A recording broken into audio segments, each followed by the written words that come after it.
Hello everyone, nice to meet you. Today we, Group 8, the last group before midterm, will do a presentation regarding Chapter 13 and that is retailers, wholesalers and their strategy planning.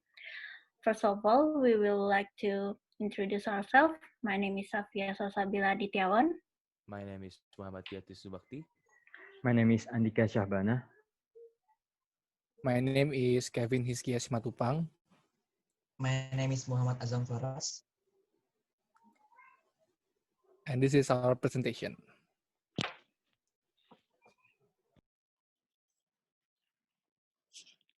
Now I will explain you why wholesalers and retailers need to plan their own strategies to sell their products.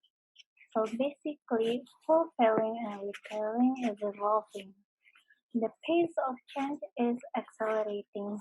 Even now, selling products is so simple and so fast that the consumers can get what they want at any time and anywhere. Different types of retailers and wholesalers have evolved to meet different needs in the market, where retailing and wholesale strategies now is come to more technologies such as e-commerce and also online shopping. That's why wholesaling and retailing need to have their own certain strategies to maximize their profit.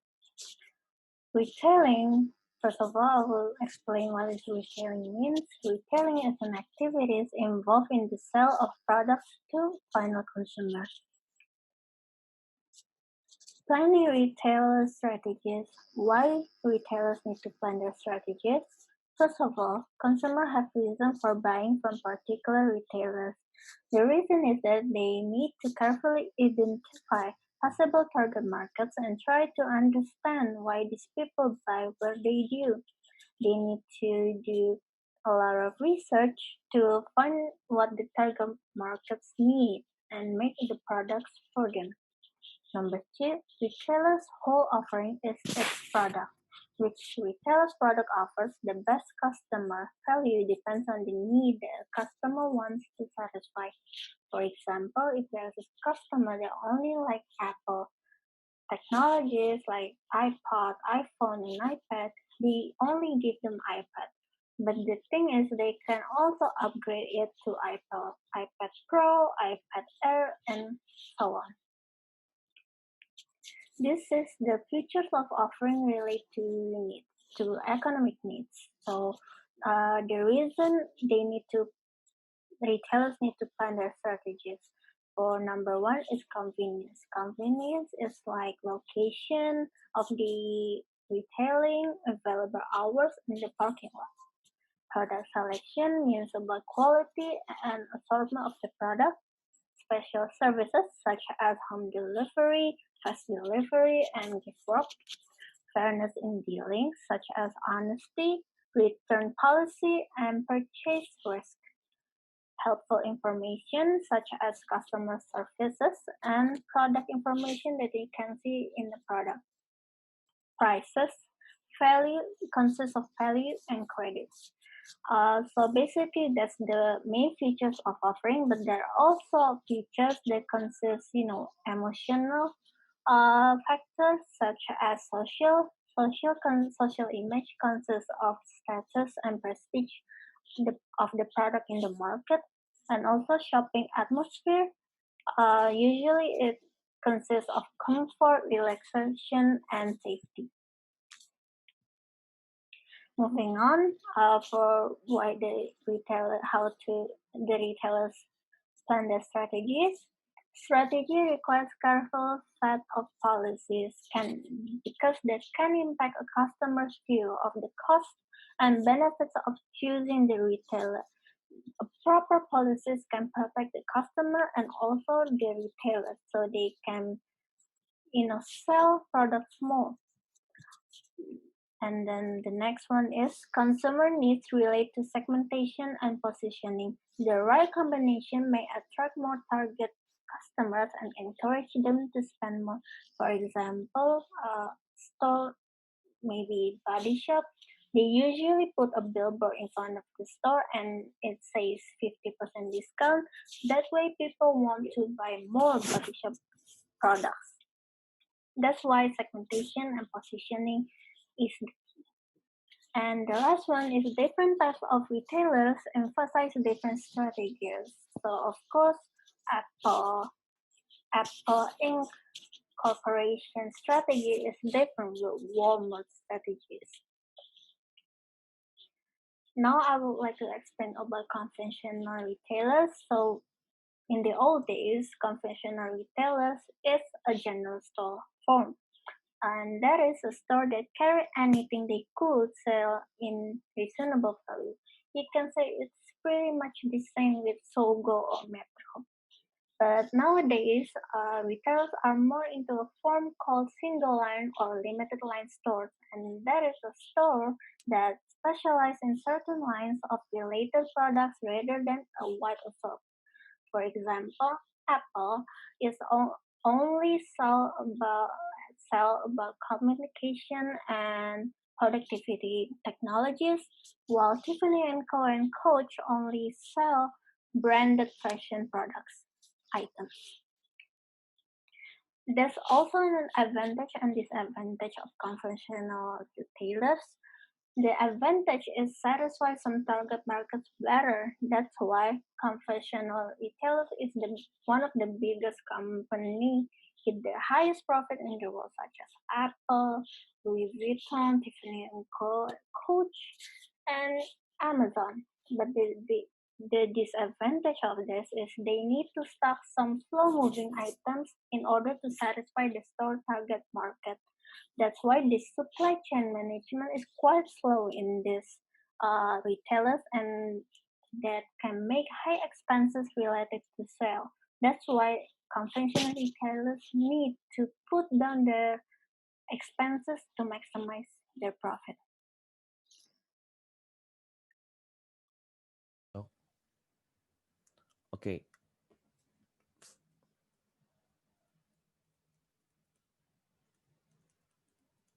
Okay. First thing first, there are number four, expanded assortment and service. There are two types, two simple example for expanded assortment and service. There are a specialty shop that a type of conventional limited line store is usually small and has a distinct personality, such as a high quality sporting goods, exclusive clothing, cameras, or even antiques. And then uh, there is a department stores that are organized into many separate departments and over many product lines. Terus ada each department is like a separate limited line store and handles a wide variety of shopping products. Now, department stores are still also a major force in this world, but in the US, uh, department store, the average sales per store and their share of retail business has declined continuously since 1970s. And I think this phenomenon uh, is not only in America, but it's only happening in Indonesia gitu. So okay, let's go to the next slide. Uh, in the next slide, I will explain to you about mass merchandising retailers. But first thing first, remember that mass merchandising is different from conventional retailing. So here is the story about the mass merchandising. So in the first, I don't know, maybe the exact years, but I think it's about 1970s or what. The conventional retailers think that demand in their area is fixed and they have a buy low and sell high philosophy, but uh, many modern retailers reject those ideas, but they accept the idea mass merchandising concept, which say that retailers should offer low price to get faster turnover and greater sales volume. It focuses about the volume of the product that it sells, not about the other things. So first thing first, uh, mass merchandising. It started from supermarkets that move uh, rapidly to mass merchandising. So maybe supermarket is established from, I don't know, maybe 1960s or more than that. I don't know. So from a world view, most food store are relatively small single or limited line operations, a station that makes shopping for food inconvenient and expensive. Many Italians, for example, still go to one shop for pasta, another for meat, and yet another for milk. Although this seems outdated, keep in mind that many of the world's consumers don't have access to supermarkets. Okay, large stores specializing in groceries with self-service and wide assortments. Okay, next there is a catalog showroom retailers sell several lines out of a catalog display showroom. Nah, terus ada discount house, and then there is mass merchandiser. That the definition of mass merchandiser is large self-service stores with many departments that emphasize soft goods, housewares, clothing, and fabrics, and staples like health and beauty ads, but still follow the discount house emphasis on lower margins to get faster turnover. So there is the last but not least is supercenters meet all routine needs. Okay, next there is added convenience. Maybe it's a simple concept that if you want to sell a product with a higher price, comparing to your competitor, you have to add a convenience. Maybe the convenience the makes makes the customer can decide which is it's good, uh, which is it's like a value adding a new value to some kind of product. One of the simple example is a vending machine that this is added convenient. There is you can drink a milk or a juice with a fresh condition from the refrigerator in vending machine system. Okay, next.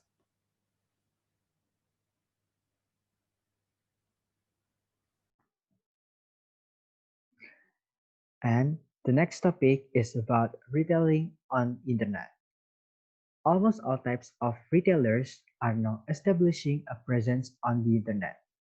Why? Because the internet has produced the biggest gains in business such as e-commerce like Shopee, Lazada, Tokopedia, Bukalapak, and many more.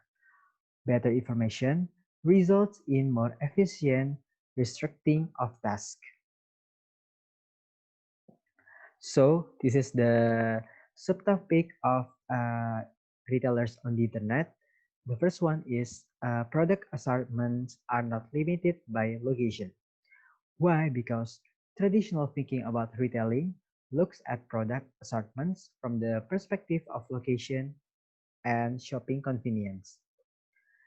The second one is convenience takes on new meanings. As you can see right now, people who actually like to shopping online through Lazada, Tokopedia, Shopee, and others are people who better educate, younger, and better to do anything. So other firms and new technologies are being developed all the time. For example, like web TV that already makes better and easier, but it's just the start. They can improve a lot after this. And the third one is more and less information at the same time. Why? Because we as a consumer cannot touch a product, really inspect through it. And then the costs are still deceptive. This happened because the internet is very simple and easy to do comparison shopping and to compare price from different sellers. For example, like a discount price may offset a delivery cost. And then there also a competitive effect will influence other retailers. Why? Because in retailings, a new format and new concepts are refined. They often quickly have an impact on existing companies. So for new formats and concepts are very generate things to affect other retailers. And the last one is lost in aisles of the internet. As a student, we can usually find our assignment or information in Google or other search engine on the internet. But sometimes we find it wrong or we get too much information. So we get lost through the internet. And then I would like to share you about differences between online and in-store shopping. The first one is about the customer characteristic. As you can see, like I said before, in online shopping, the people are well educated, younger, and more upscale. Where in-store shopping, the customer characteristics are cross-section and depends on the stores. For the day of week emphasis, in online shopping, high percent of purchases during weekdays. Why? Because workers or everyone in leisure time after busy day or after work, they can open their laptop or turn on the phone and open the application like e-commerce, like I said before, Lazada, Shopee, and others. So yeah, they can buy anything they want, only just open the application, and it's very simple and the time is also flexible. But for in-store shopping, higher percent of purchase on the weekend.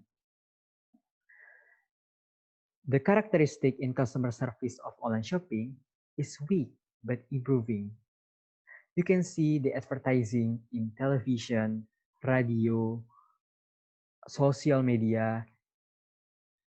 They're very much about e-commerce that do the live on TV advertising. But for in-store shopping, it's more variative, but usually better than online shopping.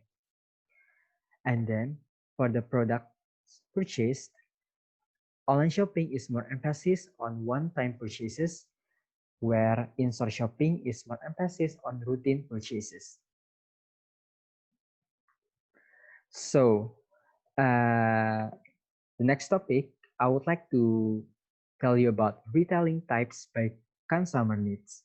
You can see in this box, there is a range between little until much, and there is oriented to. You can see what's in the front is food stores, and behind the food stores is department stores, and beside that is mass merchandisers. So this position is different types of retailers in terms of three consumer-oriented dimension. The first one is width of assortment desired. The second one is depth of assortment desired. And the last one is a price or a service combination. A price and service are combined between them because they are often indirectly related.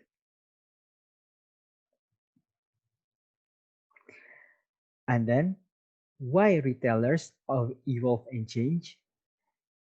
This happened because the wheel of retailing keeps rolling. Types of retailers enters the market as low status, low margin, and low operators. And then, if successful, evolve into more conventional retailers, it will offer more service, with higher operation costs and higher prices.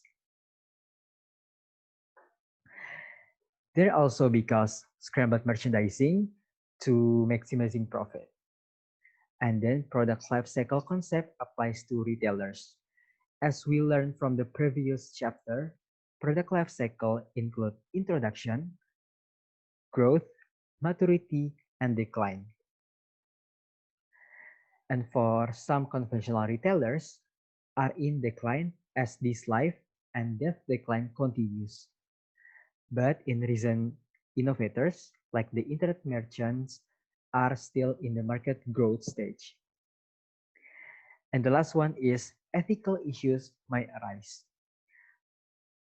Most retailers face intense competitive pressures.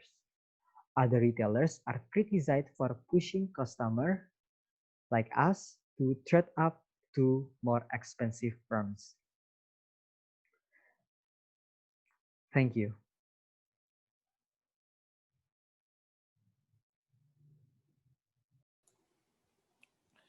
Okay, so we're going to move on to the next part of this presentation.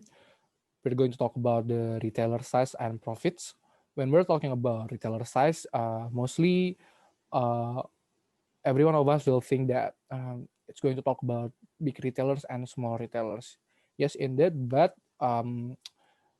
mostly the retailer's business itself or the retail business is run by the large business or big retailers. So we will talk a lot about this, and the big retailers itself have four types of chain. The first one is corporate chain, the next one cooperative chain, voluntary chain, and franchise chain. We will talk about it one by one. Okay, sorry. The first one is corporate chain. This is the most common type of big retailers that we can see, because as you can see this one, the example, there are supermarkets and department store. As we can see the definition, corporate chain is a firm that owns and manage more than one store, and often it's many. So usually this is run by the big firm or big management, and they have a lot of store in an area or a country. For the example that we can see nearby our location, we often see Matahari Department Store in Indonesia, and just like Sogo, this one, the picture, but maybe nowadays it's a little bit hard to find Sogo store in Indonesia, not as many as Matahari store. And the supermarket, there are a lot of supermarket that we can see, just like maybe Lotte Mart or Jogja Supermarket and the others. And next one, we're going to talk about cooperative chain. So basically, cooperative chain is coming up from the idea that the small retail business are afraid to compete with the big firm, which is the corporate chain. Corporate chain that we have discussed before, and the cooperative chain itself are coming from the idea that these small independent retailers, so it means more than one, it's plural, they are going to make a cooperation, and this cooperation will compete with the big firm itself. So we can see the definition here. Cooperative chains are retailer sponsor group formed by independent retailers, which is plural, more than one, that run their own buying organizations and conduct joint promotion effort. So when we're making a cooperative chain, for instance, it is going to be very hard because we need to do a lot of effort to compete with the corporate chain. And the example, this is True Value, a hardware store in USA. So True Value itself, coming from several independent retailers, small retailers, they are coming together, united, and they make a store so that they can compete with the big firm. Okay, and then the next one, voluntary chain. So actually, it's a little bit similar with the cooperative chain, Sometimes it is hard for us to define which one is voluntary chain and which one is cooperative chain. But as we can see, if the cooperative chain before are coming from the idea where small independent retailers together in a unit, they make a store. But this one, voluntary chain, are wholesaler sponsored groups that work with independent retailers. So basically, there is one firm, and then they work together with some independent retailers. Yeah, up to this name, up to the chain name, voluntary. So basically, the independent retailers will be something like volunteer. They work together with the big firm, and then they make a retail store. The example, as you can see, this one Super Value. Super Value, I don't think that they have store in Indonesia, but this one as hardware, we can find it in Indonesia. They have some stores in Indonesia. And then the next one, franchise chain. This is also the common store that we can see in our country in Indonesia. So basically, maybe we have known that in franchise chain there are terms of franchisor and franchisee. Yeah, here we can see the definition. A franchisor develops a good marketing strategy, and the retail franchise holders carry out the strategy in their own unit. So this one, the retail franchise holders, this is what we call a franchise actually. And usually in the franchise chain, there are so many agreement that need to be agreed between the franchisor and franchisee, and sometimes it needs I don't know, it is big or small kind of small amount of money, but there must be some fees that need to be paid by the franchisee to the franchisor. And sorry, and the example of franchise chain in our country, as you can see in the picture, uh, this is a very common store that we can find nearby our location, nearby our home, Indomaret and Alfamart. Next, we're going to talk about difference in retailing in different nations. So, yeah, basically, we have already known that different nations will have different culture, right? And maybe when we're talking about USA and Indonesia, there are so many differentiation between the differentiation in the retailing activity. So first one is the new idea spread. This one, the picture of self-service. This is the example of new idea spread, because the self-service itself is coming from the United States, some supermarket in United States, and nowadays maybe almost all country all over the world we can find that some store have developed this self-service. And then the next one, mass marketing requires mass markets. Yeah, this is very logical. Like, I mean, if you need, if you are going to enlarge your marketing, you need a larger markets. So nowadays it's a little bit easier than in the past days to develop mass markets because we're living in the globalization era. And then the next one is must adapt marketing strategies. And actually, this is the continuation of the previous idea, where if we are going to develop a larger market area, for example, we must adapt marketing strategies because each country have a different culture, like what we have stated before. This is in fact an example of an adaptation in marketing strategy, or marketing strategy. As we know, this is Walmart. Maybe some of us have already known that this is a store where it can develop very, very good in USA. But when they come to Germany and Japan, Walmart struggled very much, and so that's why maybe they didn't do an an adaptation. But that's why this is an important thing, that a firm or a retail store, if they want to um, enlarge or make their market larger, they need to adapt the marketing strategies in that country. Another example we can see, there is a dollar store franchise. It's actually have gone worldwide now, but it adapts the marketing strategy to the local markets. And then the last one is online retailing strategies. This is very important in this era because we're entering the era where technologies and internet is just a common thing nowadays. I mean, like everyone have their own smartphone and so on. So basically, a firm needs to make a good strategies where they can make the online retailing or online store. And every nation or every country have their own type of online retailing strategies. So this is a little bit tricky actually when a firm a firm is going to go worldwide.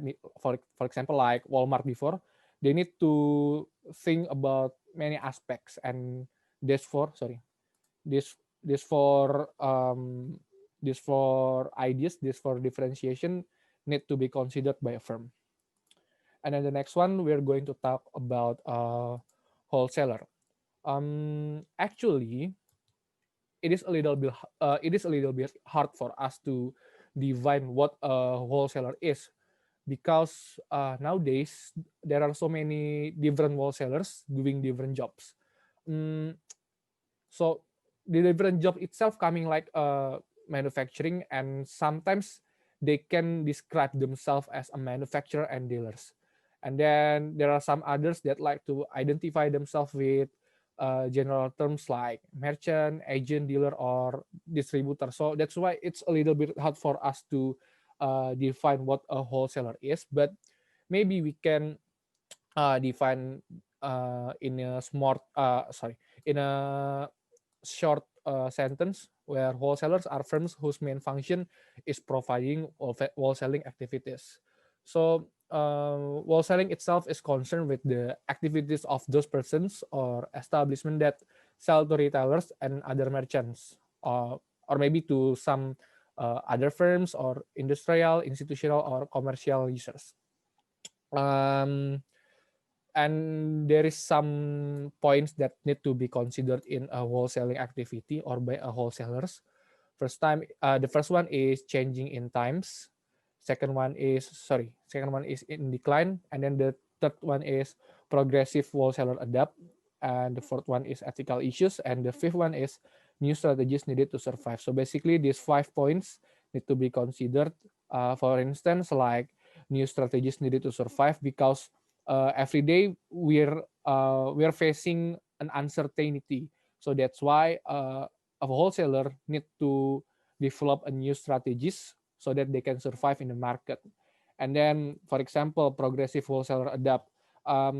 This is we have actually discussed this before, but from the previous part where actually every retail firm need to adapt with everything that they're facing. So it's actually the same with the wholesaler. They need to adapt with the current times, current era, so they can survive. So that is actually the things that need to be considered by a wholesaler.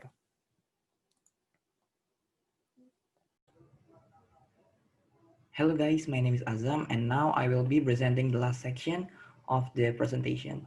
So, wholesaler add value in different ways. Before we go into knowing what value is added, let's see this diagram. So this diagram compares the number of sales, volume, and operating expenses of some major types of wholesalers. The differences in operating expenses suggest that each of these types perform or does not perform certain wholesaling functions. And then, before we go, we must know, does the wholesaler own the products? If yes, they are called by the merchant wholesalers, and if no, they are called by agent middlemen. And the merchant wholesalers actually have two types. The first type is who performs all of the functions and only some functions. We are going to discuss these two in the next slide. But if it is asked what value is added, by wholesalers, actually I can answer is wholesalers add value by performing one or more of the following channel functions: sales and promotions, buying and assortment building, warehousing, transportation, financing, risk bearing, providing market information, and giving management services and advice. Okay, so we're going to go to the merchant wholesalers. Beforehand, what is a merchant wholesalers? Merchant wholesalers are the wholesalers who own the products they sell. They often specialize by certain types of products or customers. So the merchant wholesalers have two types. The first type is service and limited functions, and the service have three branches. The first one is general merchandise, the second one is single line or general line, and the third one is specialty. And the limited functions have five types: cash and carry, drop shippers, truck, rack jobbers, and catalog. First, we're going to talk about the service wholesalers. So the service wholesalers are merchant wholesalers who provide all the wholesaling functions. The first one is general merchandise. General merchandise wholesalers are service wholesalers who carry a wide variety of non-perishable items, such as hardware, electrical supplies, plumbing supplies, drug, cosmetics, and automobile equipments. And then the single line, or maybe it is usually called as a general line wholesalers, are service wholesalers who carry a narrower line of merchandise than general merchandise wholesalers. For example, they might carry only food, apparel, or maybe certain types of industrial tools or supplies. So only a certain types. And then the third one is specialty wholesalers. The specialty wholesalers are service wholesalers who carry a very narrow range of products and offer more information and service than other service wholesalers. And then we're going to talk about limited functions wholesalers. The first one is cash and carry wholesalers. They actually operate like a service wholesalers, except that the customer must pay in cash. And then the second one is drop shippers. The shippers own the products they sell. But they don't actually handle stock or deliver them. So that's it. And then the truck wholesalers specialize in delivering products that they stock in their own trucks. The fourth one is rack jobbers. Rack jobbers specialize in hard-to-handle assortments of products that a retailer doesn't want to manage. And rack jobbers usually display the products on their own wire racks. And then the fifth one is catalog wholesalers. Catalog wholesalers sell out of catalogs that may be distributed widely to smaller industrial customers or retailers who might not be called on by other middlemen. So that's it. And then we're going to talk about agent middlemen. So agent middlemen are strong on selling. Why? Because agent middlemen are wholesalers who do not own the products they sell. So they actually focus on the buying and selling purpose. Agent middlemen normally specialize by customer type and by product or product line.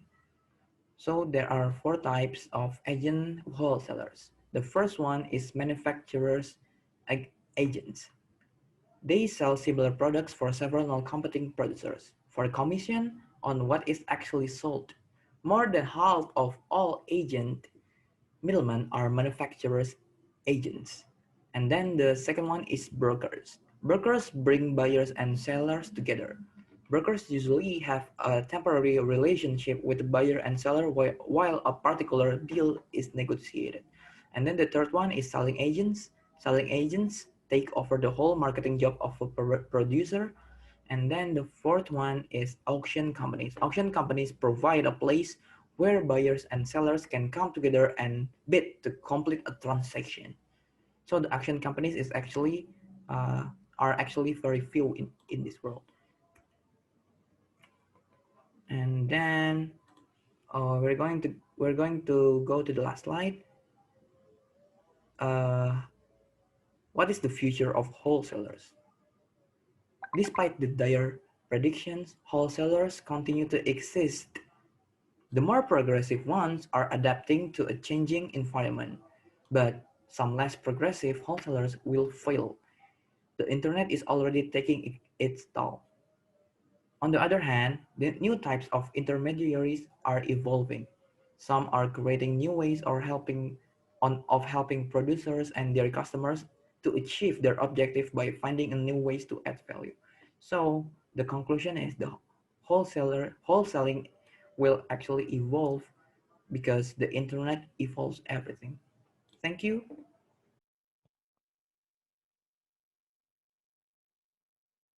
Okay, guys, so that's it for our presentation. Thank you for listening. If you guys have any question, you can ask through the comment section in Teams. Thank you. Wih,